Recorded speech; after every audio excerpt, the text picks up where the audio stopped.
All right, this might be the most overhyped thing in marketing, except maybe AI, I guess. So, and that's a funnel.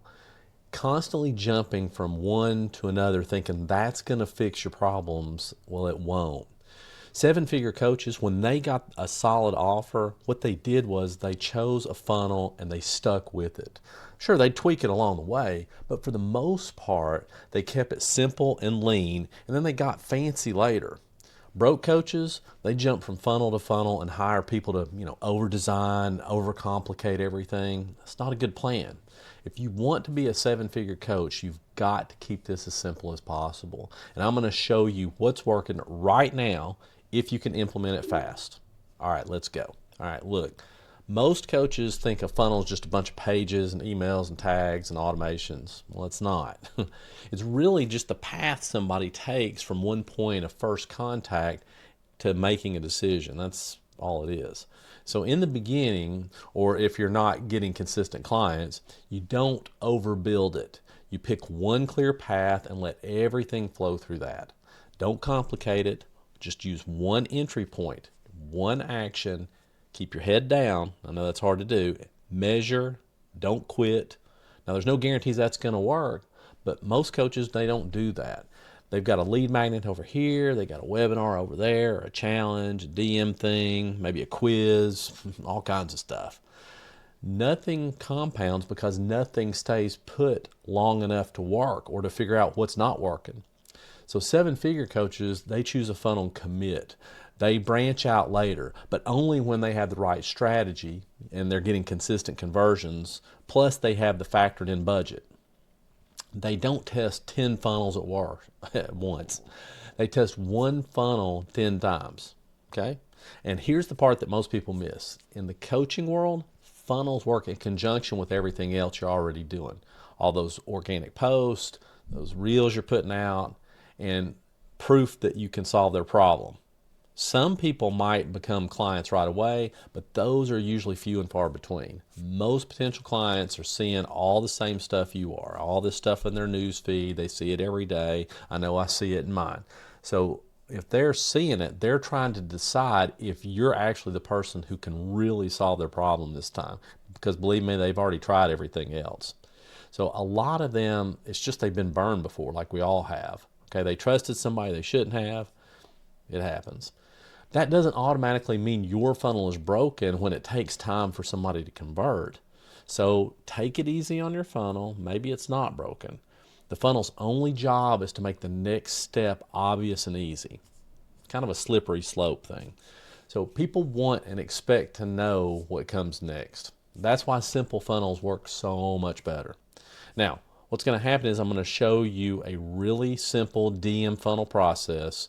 You might already be using something like this, but I'm going to show you the part that's usually missing and will get you more calls booked. So let's do that now. All right, let me get my handy dandy pen here and just kind of get right into it. So, well, let's do that. So the process is pretty simple. You're going to use Instagram. Now, it doesn't matter if you're not an Instagram person, okay? In other words, maybe you're mostly on Facebook or whatever. That's fine. Instagram, your clients, your potential clients are still there. So don't, overcomplicate this. Just do it the way I'm suggesting. So you're going to go, and what you're going to do is you're going to create, and you may already have these, okay? But you're going to create 3 reels. Now, try to keep them under about 20 seconds, maybe 30 seconds is okay. But these reels, all they're going to be is they're going to talk about you and your process, okay? Or your philosophy. I bet y'all didn't think I could spell philosophy. I didn't either until I wrote it out.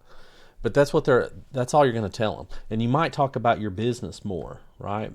And I say this all the time. I mean, if you're not excited about your business and willing to share about it, they're not going to be excited. Why would they want to sign up with somebody that's not excited about their own business? So why do you do this? Most people think lead with value, and that is true, but they want to know about you, okay? And this process tends to work. When you lead with this, Once you go ahead and you can post these reels, just remember, do not put any copyrighted music on it. I just want to tell you that up front. Sometimes you have a problem with it, sometimes you don't, but it's better, best practices, just don't have any copyrighted music. Then you're going to go ahead and post them. All right. Once you do, then you're going to do a boost. And the boost is to profile visits. That's what it's called. It'll probably default to that.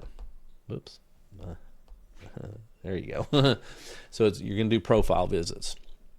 And you want to set the targeting as narrow as you can, as close to your ideal audience as you possibly can.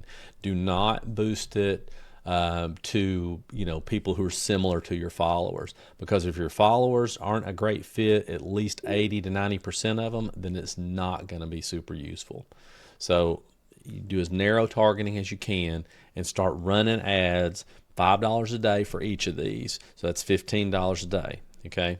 As you're doing that, what you're going to do is you're going to then retarget everybody from these 3 Instagram ads to DM you.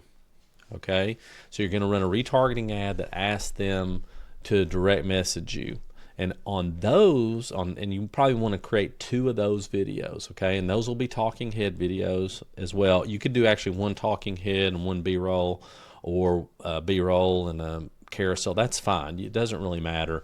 You just have to try different things, but you want to create 2. And what these are designed to do is designed to move them down the funnel to the next step. And so you just want to tell them how, if I can do this right, how you can solve their problem fast. Okay? You don't need to go into everything that you do and try to over-explain. I see that all the time. You don't need to over-explain exactly what it is you do. You just want to tell them that you can solve their problem fast. And then you ask them to DM you a keyword.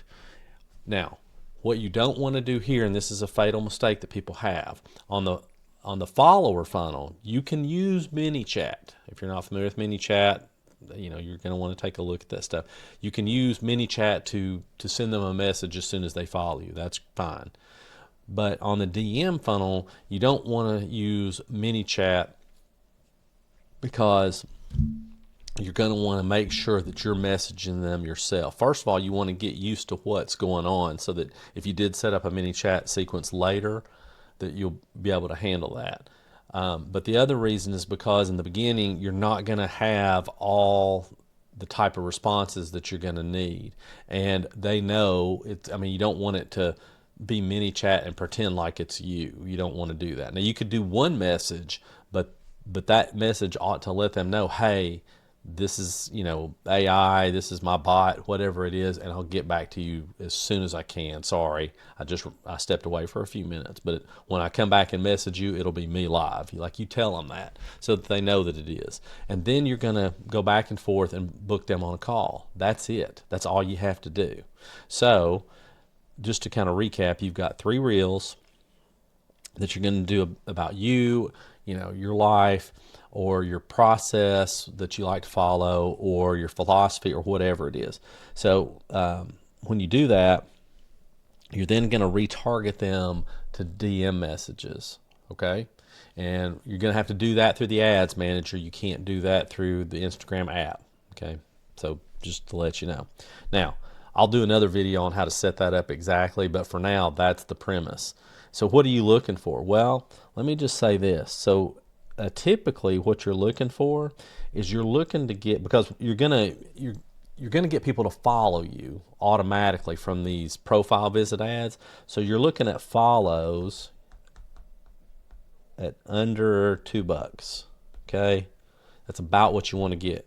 Then when you retarget these people, you want direct messages at under $10. Okay, essentially that's what you're looking for. You should be able to book calls under 150. Now, this is largely based on what your offer is. So your offer needs to really be around 2K or better. If it's under that, it could still work. It just depends on what you can book calls at and what your closing percentages are. But in general, you really want to have it around 2K or better. If you can do that, if you can get your calls booked at that, then you are going to do really well. Like that's gonna really work, because now you're going to be able to get enough calls even at like a 30% close rate to just make that work, and then to hire people to set calls for you and do all those other things. Anyway, that's the basics of that. So I hope that really made sense. And I'm just telling you, it is something that works, and it won't work forever, meaning at some point it's going to stop working, and it's likely going to stop working, or at least stop working at some level sometime during this year. Maybe it's in July, maybe it's not till November, but sometime it's going to stop working. So you want to go ahead and jump on it now and implement it.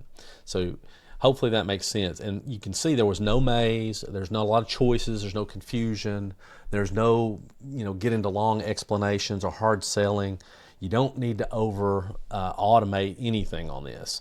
And the goal is not to explain everything about everything. The goal is to get them on the call, to get them into a conversation. That's what you're trying to do.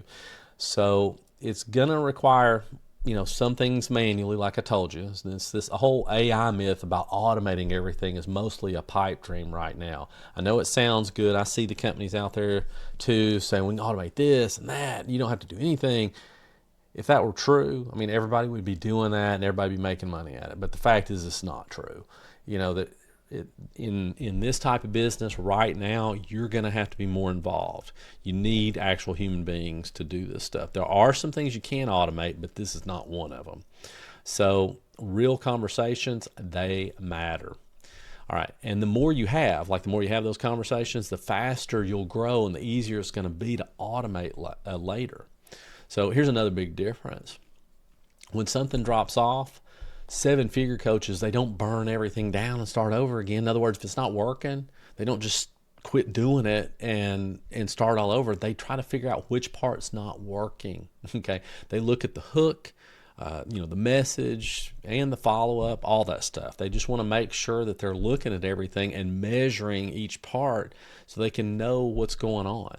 So if you don't know where to start, you can use just kind of basic benchmarks until you establish your own, because every niche converts a little differently. That's just kind of how it goes. So the numbers I gave for you earlier, ultimately what it would come down to is you're trying to get about under $600 a sale. That's kind of the goal. About 1 out of 4, you're going to try to do that. And so a lot of coaches, what happens is they panic when they spend $1,000 and they don't get a sale. And that's not it. You accept a certain amount of risk when you have a business. You know that sometimes you're going to spend money and not see a return, and that's okay, but you have to plan for that. If you're not planning for that, you're not really in business. You're just kind of winging it. And we don't want to do that. We want to work things by being methodical with it. We don't want to just wing it and just throw stuff against the wall and spray and pray. That's what most people do. You budget for things, you adjust, you learn, and then you just keep going. That's really how it works. Every time you change your funnels, then you reset the learning process. You're starting all over again. And the truth is, most broke coaches, they're looking for quick wins instead of planning and playing the long game. 7-figure coaches, they just don't do that. They diagnose what's going on and adjust. Now, this is important. Funnels do not save weak marketing. They just amplify whatever you already have going on. So if traffic is low, funnels aren't going to fix that. If the message is unclear, not going to fix that either. So if you don't have urgency in your marketing, that's on you, not the funnel. You have to have urgency at every point. This is why keeping it simple matters so much. Simple funnels give you feedback quickly, and complex funnels, they kind of hide the problems, and that's the difference. Okay, so here's the last thing I want to say is funnels are useless if nothing happens after someone enters them, right? And if you're not using email the right way, you're literally missing out on millions. See, seven-figure coaches don't send emails, they use email to move people toward a decision. That's what the next video is going to break down, and it's the missing piece for most funnels.